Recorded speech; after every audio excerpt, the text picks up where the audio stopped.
Yeah, I want to talk about my the teacher who was most influential in my life, and that was Robert Hall. And Robert was a medical doctor, a psychiatrist by training, but he was really on the cutting edge of so many things in contemporary society. He uh, expanded into the body psychotherapy we call somatic psychotherapy. He also trained with Dr. Fritz Perls, who was the founder of Gestalt therapy. And so Robert was a Renaissance man. Later in his life, he got into meditation, Vipassana meditation, and was one of the on the teaching faculty at Spirit Rock Meditation Center in Northern California. This was kind of the vanguard of bringing Buddhism from the East into the West. So Robert was just an incredibly kind, aware, loving man, and quite wise because he'd done so many things in his life.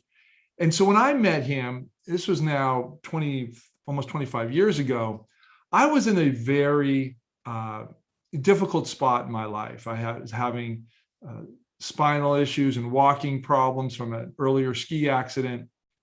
And I saw Robert really as a session. I made a session with him as a psychotherapist, actually.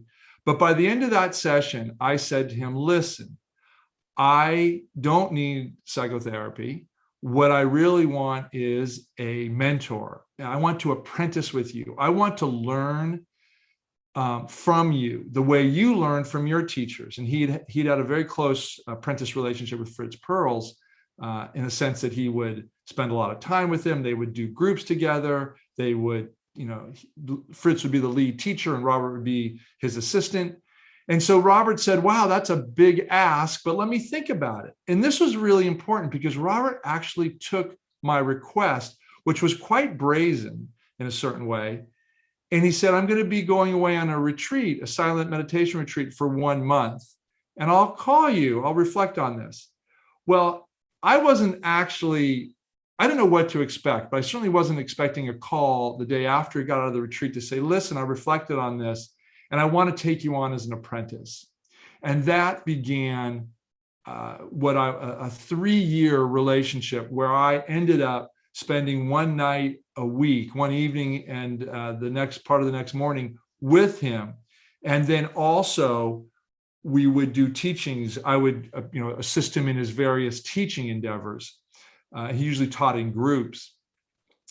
And so what I remember during these many evenings and mornings with him is we would meditate together. He would review the clients, my clients I would share with him. I was a psychotherapist in training myself. So we would talk about client work. And we would also do, since he was a somatic psychotherapist, he would teach me hands-on with my own body and me working on him, how it is that you sense and feel into someone. Sometimes that was with touch, and sometimes that was deeply intuitive, this kind of how you attune to another person's experience.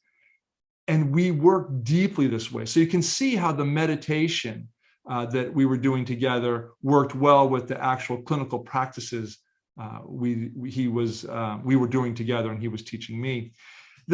The last thing I'll say is that I really did, stay in touch with Robert even after our 3 years of working together. He later moved to Mexico and Todos Santos, and I would visit him there quite a bit, certainly once every couple of years. And then as he was dying, the last couple of years of his life, I saw him, and I think about 3 times I went down to see him. And it was really a blessing for me, and I believe for him too, that we could be there as he was in his dying process and reflect on our relationship and be grateful for the times we had. And really, in a certain way, we did a review of our relationship and we honored it. And for me, that was so meaningful and touching and just a really lovely goodbye. And so when I think of Robert, I think ultimately about how attentive, how receptive he was to me, how caring, how inviting, and how he allowed me to be with him in such an intimate way, doing our work together.